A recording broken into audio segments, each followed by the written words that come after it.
Kamar fina-finan Hausa, wato Hadiza Gabon, ta samu damar shillawa ƙasar Tanzania domin me ta kai ziyara wannan tsibirin na Zanzibar.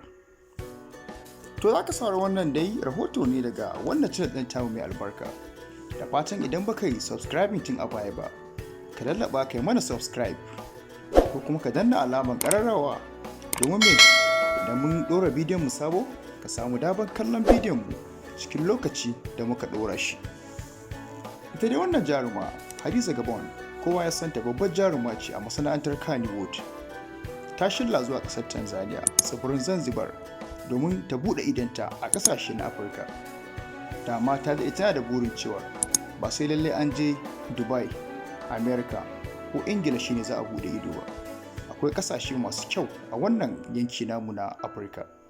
Idan dai ba za mu manta ba, ita mutuniyar Gabon ce ma, a inda ta dawo ta zo harkar fina-finai a masana'antar Kannywood kuma ta yi fice.